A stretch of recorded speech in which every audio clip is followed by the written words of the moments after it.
요한계시록 22장 12절에서 마지막 21절까지 말씀 한 절씩 교독합니다. 오늘로서 요한계시록 말씀을 마치고 내일부터는 고린도 전후서 말씀을 살펴보겠습니다. 12절로 마지막 21절까지 한 절씩 교독합니다. 보라, 내가 속히 오리니 내가 줄 상이 내게 있어 각 사람에게 그가 행한 대로 갚아주리라.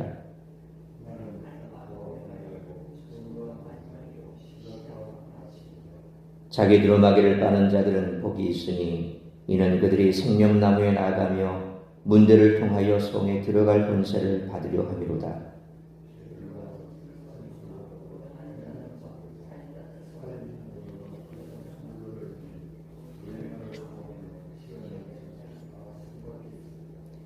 나 예수는 교회들을 위하여 내 사자를 보내어 이것을 너희에게 증언하게 하였노라.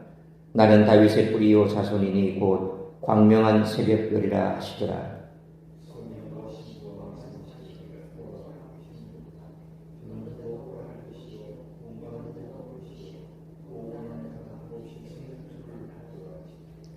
내가 이 두루마리의 예언의 말씀을 듣는 모든 사람에게 증언하노니 만일 누구든지 이것들 외에 더하면 하나님이 이 두루마리에 기록된 재앙들을 그에게 더하실 것이요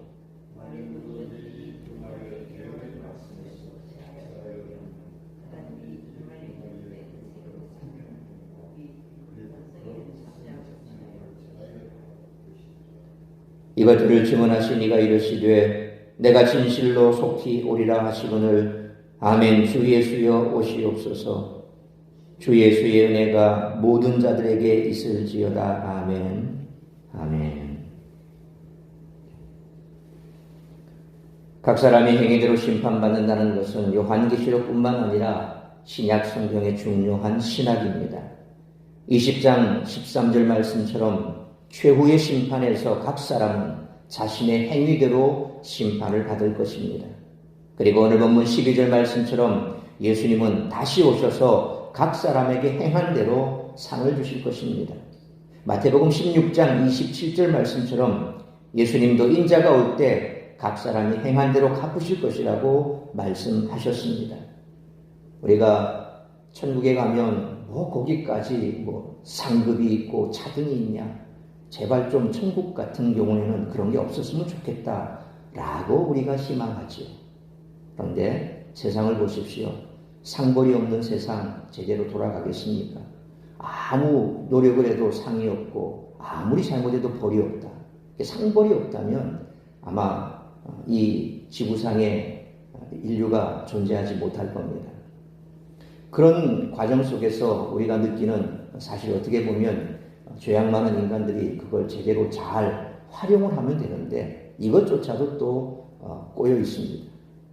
어떤 정권이 잡느냐에 따라서 그 나라의 정책 방향이 달라지고 또 그렇게 되다 보니까 한때 추앙받던 사람이 역적이 되기도 하고 이와 같이 아주 이상하게 이 시대마다 변화를 우리가 감지하죠. 그러다 보니까 천국만큼도 그래서는 안 되겠다라는 생각을 가질 수는 있습니다. 근데 성경은 분명히 말합니다. 상벌이 있습니다. 천국에 가서도 벌은 없지만 그러나 차등 상급이 있다는 것입니다.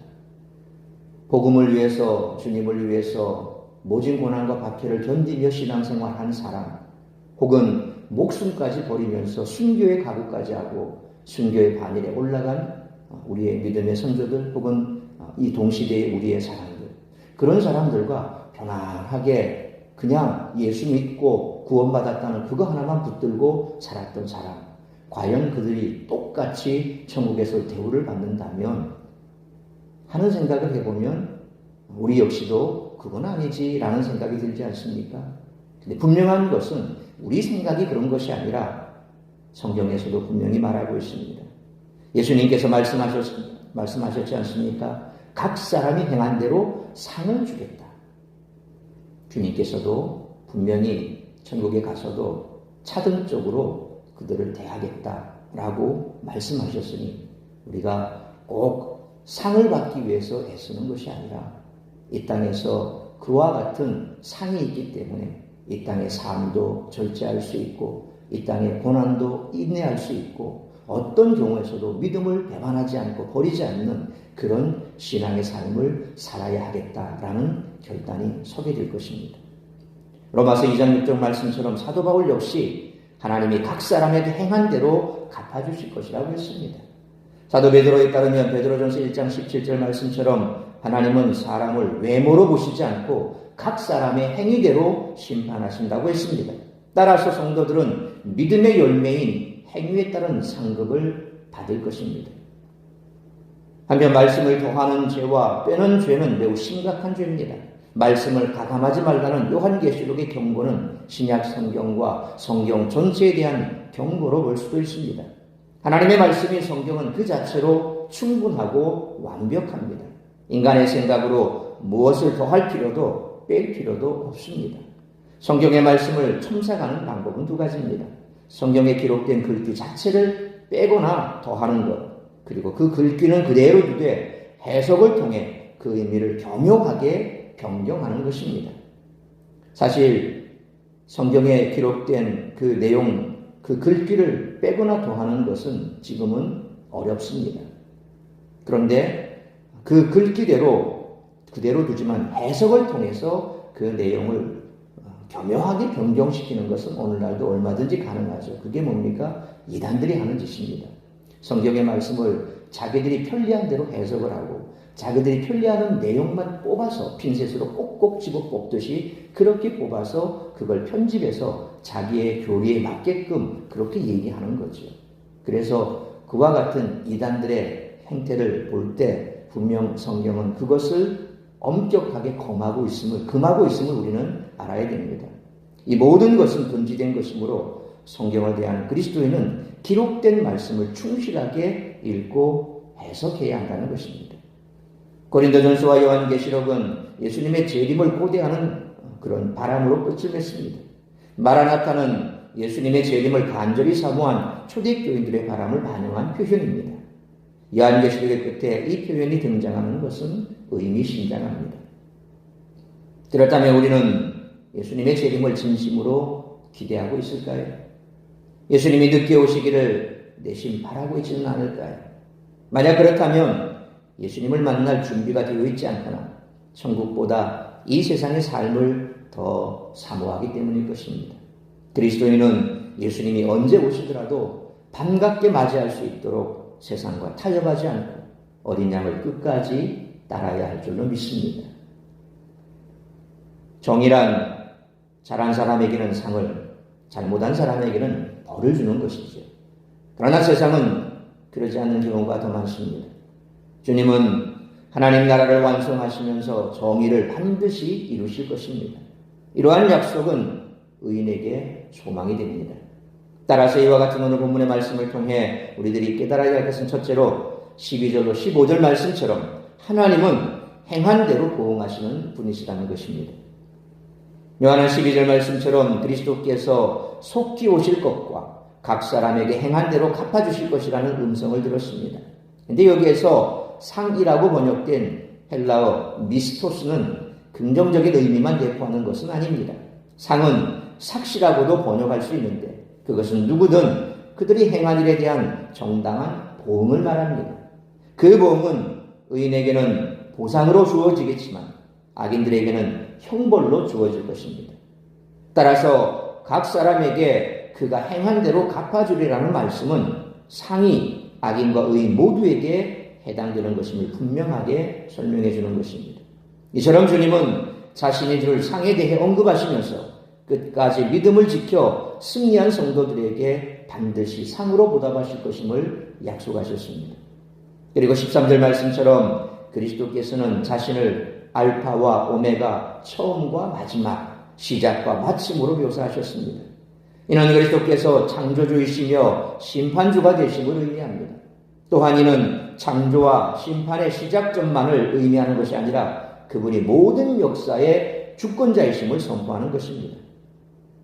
주님은 14절 말씀처럼 자기 두루마기를 빠는 자가 복이 있다라고 말씀하셨습니다. 그들이 생명나무에 나아가고 성에 들어갈 권세를 받기 위해 필요하기 때문입니다. 이는 7장 14절 말씀처럼 그리스도의 피로 죄의 씻음을 받아 구속에 참여하는 것을 자기 두루마기를 빠는 자다, 그렇게 표현하고 있는 것입니다. 다시 말하면 악의 집요한 도전 앞에서도 끝까지 이기는 자가 성에 들어가게 될 것임을 말씀하는 것이죠. 반면에 15절 말씀처럼 더러운 악인들은 거룩한 성에 밖에 있을 것임을 말씀하셨습니다. 다시 말하면 짐승과 같은 본성을 가지고 있는 짐승의 추종자들은 다 성 밖에 머물게 된다는 것입니다. 우리가 이제 마지막까지 왔습니다. 지금까지 쭉 살펴본 것은 분명 마지막까지도 하나님께서는 그들이 악에서 돌이켜 주께로 돌아와 구원 얻기를 바라고 계십니다. 그런데 중요한 것은 결국 그들은 그 악으로 인해서 결국 돌아오지 않는다는 겁니다. 끝까지 발악을 한다는 거죠. 악한 자들은, 짐승 같은 그런 성격을 가진 자들은 결국 돌이키지 않는다는 겁니다. 그러니까 우리가 장로교 교리에서 말하는 것처럼 하나님의 작정에는 유기와 그리고 선택이 있다라고 했을 때 왜 그러면 하나님께서는 처음부터 유기될 자를, 선택된 자를 그렇게 나누셨느냐? 반문을 가질 수 있습니다. 우리가 그렇게 표현하는 겁니다. 우리가 그렇게 표현하는 건데 그 결론은 하나님 손에 있다는 겁니다. 성경은 분명히 그렇게 말씀하셨습니다. 선택받은 자와 버려진 자, 유기된 자.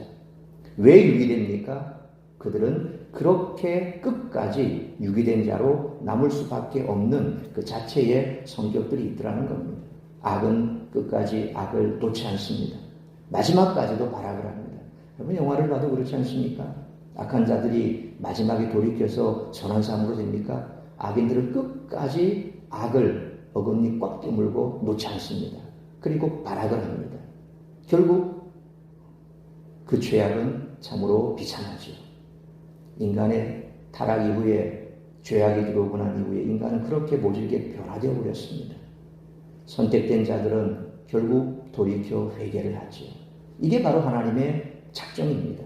근데 우리는 그 하나님의 작정을 알 수가 없는 겁니다. 우리 주변에 악한 자라 할지라도 저 사람은 결코 돌이키지 않을 거야. 우리가 어떻게 판단을 합니까? 우리는 판단할 수 없습니다. 그저 하나님 손에 맡겨야 되는 거죠.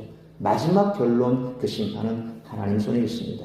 그러나 오늘 말씀처럼 짐승과 같은 본성을 가지고 있는 이 짐승의 추종자들은 끝까지 짐승을 따르게 된다는 거죠. 그게 바로 유기된 자요. 또한 그들은 결국 악을 버리지 않는다는 겁니다.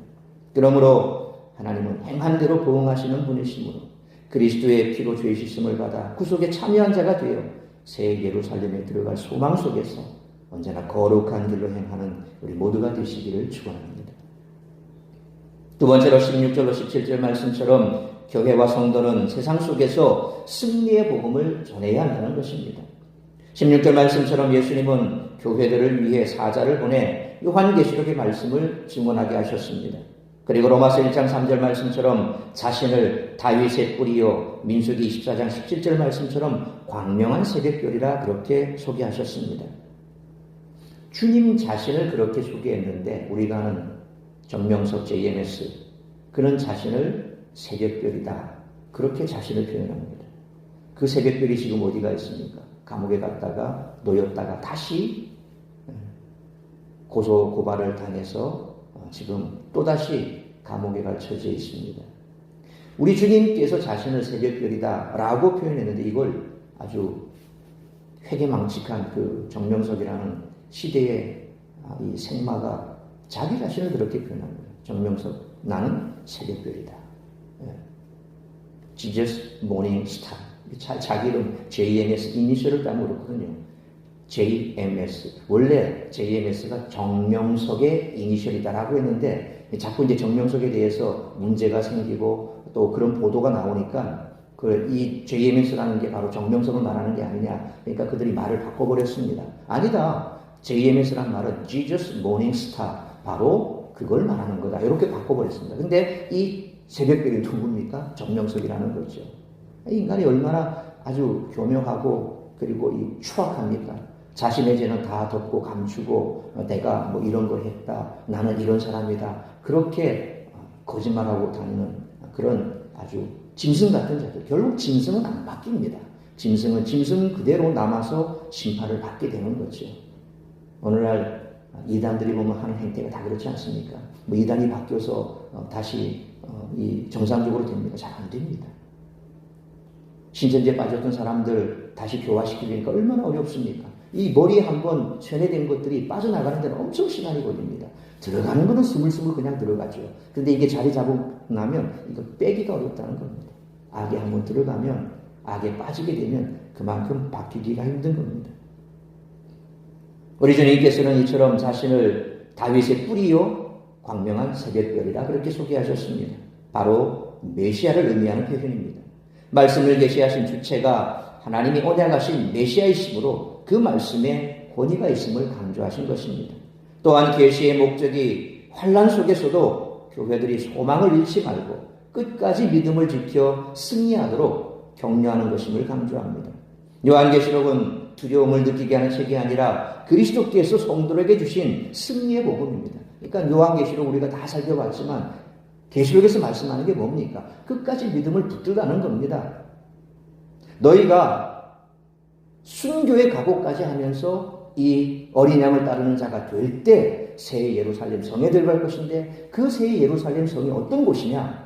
마지막 부분에 오면 그걸 다 펼쳐보이고 앞부분에서는 이와 같이 마지막 시대가 되면 이런 징조들이 벌어질 것이다. 이런 징조들이 벌어질 것이고 또 믿는 자들이 박해도 받고 어려움도 받고 경제적으로 정치적으로 사회적으로 많은 고난을 받는다. 그러나 너희들은 승리한다. 그래서 처음부터 소아시아 7교회 보여준 그 말씀의 핵심이 뭡니까? 이기는 자는 이기는 자는 이기는 자는 이기는 자는. 그렇게 이기는 자는 그런 상급이 예비되어 있다는 겁니다. 그러니까 지금 너희가 박해를 받지만 그러나 결국 너희는 이기는 자가 될 것이다. 너희가 승리하는 자가 되면 이런 보상이 지금 기다리고 있다. 박해받던 성도들에게 그 말씀이 얼마나 힘이 됐겠습니까? 그래, 우리는 이기는 자야. 이 고통과 고난을, 이 박해를 참으면 우리에게는 상급이 예비되어 있어. 우리가 들어갈 새 예루살렘 성은 바로 이런 곳이야. 하나님의 영광에 빛이 있고 예수님의 그 영광에 빛이 있고 그래서 거기에는 문도 닫히지 않아. 해와 같이 밝은 곳이라서 밤도 없어. 거기는 생명수 강이 흐르고 생명수 샘이 솟아나고 거기에는 아픈 자도 없고 눈물 흘리는 것도 없고 더 이상 죽음도 없는 그런 곳이야. 박해를 받던 성도들에게는 이것이 참으로 승리의 복음이죠. 근데 오늘날 우리는 편하게 살고 있습니다. 여기가 편안한데 저기가 얼마나 편하면 뭐 편하겠어. 이런 생각이죠. 퇴색된 겁니다. 그래서 지금도 박해받는 곳에서는 이것이 참으로 승리의 복음인데 편안하게 살아가는 우리들에게는 별 감각 없이 받아준다는 것이 안타까움이라는 겁니다. 요한은 또한 17절 말씀처럼 성령과 교회가 세상을 생명수로 초대하라는 말씀을 기록했습니다. 말씀을 듣고 영적으로 목이 마른 자나 원하는 자는 값없이 생명수를 받아 마시라고 복음을 전하라고 말씀하고 있습니다.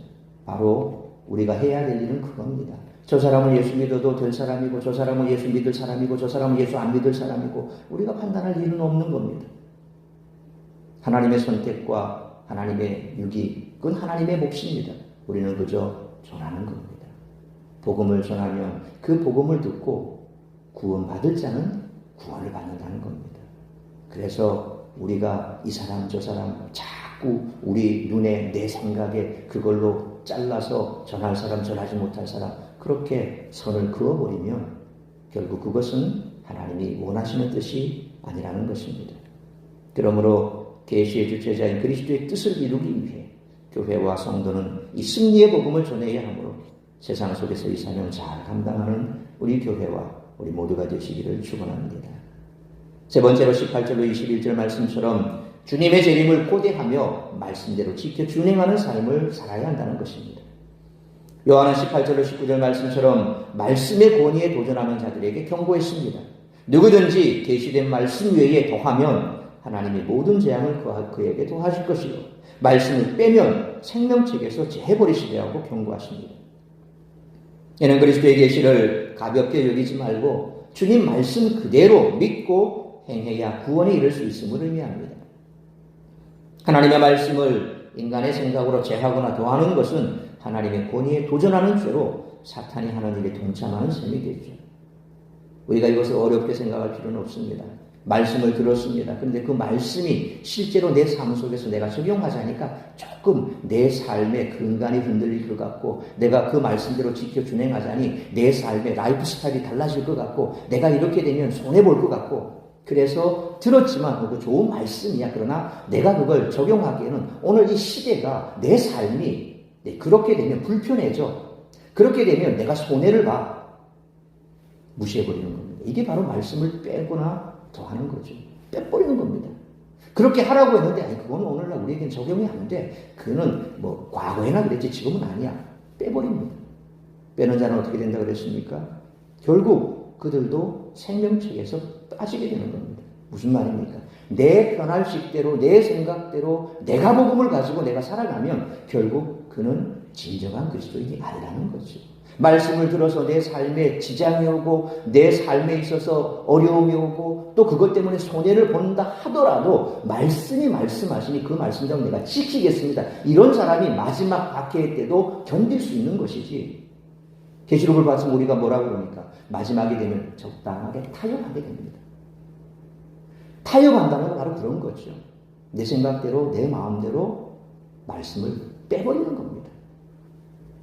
결국 그런 자들은 하나님의 생명책에서 재함을 당한다는 거죠. 요한은 마지막으로 20절, 21절 말씀처럼 주님의 재림이 속히 임하게 될 것임을 한 번 더 강조함으로써 고난받는 교회 공동체를 위로하고 있습니다. 그분의 재림으로 공의로운 심판이 이루어질 것이기 때문에 그렇습니다.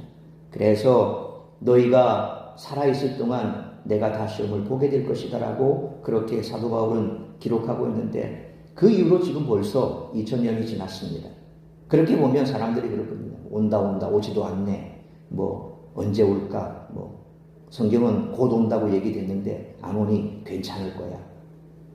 근데 예수님께서 기름등불 준비되지 못한 그 5처녀와 준비된 5처녀, 이 기름등불 준비된 그 5처녀와 또 준비하지 못한 5처녀를 비교한 그 말씀을 생각해 볼 때 안 오니까 뭐 온다 했는데 안 오네. 뭐 안 오겠지. 결국 그렇게 대충 내 편한 대로 말씀을 대충 적용시켜서 내 편한 대로 살아가는 사람들. 이게 바로 기름등불 준비하지 못한, 여분의 기름을 준비하지 못한 그 5처녀와 똑같이 된다는 겁니다. 우리가 준비된 자라면 늘 말씀 앞에 서서 우리 자신을 돌아보는 자들이겠죠. 그리고 속히 오리라 하는 그리스도의 말씀을 증거하며 아멘 주 예수여 오시옵소서라고 응답을 했습니다. 이는 모든 성도가 그리스도의 재림에 대해 어떤 마음과 자세를 가져야 하는지를 교훈하고 있다는 것입니다. 그러므로 아멘 주 예수여 오시옵소서라는 마음으로 주님의 재림을 고대하는, 말씀대로 지켜 준행하는 삶을 살아가는 우리 모두가 되시기를 축원합니다. 사랑하는 성도 여러분, 로마서 8장 19절로 23절 말씀처럼 주님의 책임으로 완성될 심판과 구원은 모든 성도와 함께 죄로 고통받고 있는 모든 피조물들이 고대하는 바라는 것입니다. 그러므로 이 소망을 붙잡고 인내로서 연단을 받아 정금 같은 믿음으로 주의 재림을 맞이해야 될 뿐만 아니라 계시의 주체자인 그리스도의 뜻을 이루기 위해 세상 속에서 승리의 복음을 전하는 사명 잘 감당하는 우리 교회와 우리 모두가 될 수 있기를 주님의 이름으로 축원합니다. 기도하겠습니다. 거룩하신 아버지 하나님, 은혜와 사랑을 감사합니다. 요한계시록의 말씀을 이제 다 살펴봤습니다. 요한계시록에서 말씀하시는 것은 어린 양을 따라가는 신부와 같은, 그래서 희고 깨끗한 세마포를 입은 우리의 성도들은 정결한 삶을 살고 그 정결한 삶을 살아갈 때 고난도 박해도 있음을 알고 미리 예견하고 준비하고, 그래서 이기라고 말씀하십니다. 이기는 자에게는, 승리의 복음을 붙들고 나아가는 자에게는, 고난이 있고 박해가 있지만 그 말씀대로 지켜 준행하는 자에게는 새 예루살렘 성에 들어가는 복을 누리게 될 것이요, 어린 양의 혼인잔치에 들어가는 축복을 누리게 될 것이요, 영생 가운데 들어가는 소망 중에 살아가게 될 줄 믿습니다. 우리 모든 성도들 그러한 삶을 살아갈 수 있게 하시고 이 마지막 시대에 교회와 성도들의 사명은 그럼에도 불구하고 여전히 죄악 가운데 있는 죽어가는 많은 영혼들에게 이 승리의 복음을 전하라는 것입니다. 이 사명 잘 감당할 때에 하늘의 상급이 있고 이 사명을 감당함에 있어서도 분명히 우리에게는 어려움이 있을 것입니다. 어려움이 있다고 전하지 않는 것이 아니라 어려움이 있어도 전해야 오늘도 죽어가는 영혼들이 죽기로 돌아오는 역사가 나타나게 될 줄 믿습니다.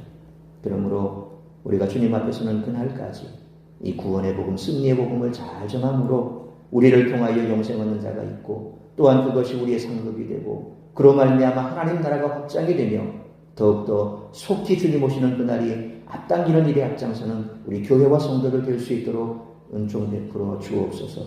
다시 한번 요한계시록의 말씀을 우리가 가슴에 새기며 끝까지 어린 양을 따르는 신부로 이 땅 가운데 거룩한 세마포 옷을 입고 정결한 행동으로 정결한 삶으로 거룩한 삶으로 우리의 삶을 다시금 새단장하고 주님께서 말씀하신 바 이 마지막 시대에 당할 그 고난과 순교의 각오로 우리의 믿음을 지켜나가는 우리 모두가 될 수 있기를 간절히 빌고 소원하오며 이 모든 말씀 우리 주 예수 그리스도의 이름으로 기도하옵나이다. 아멘.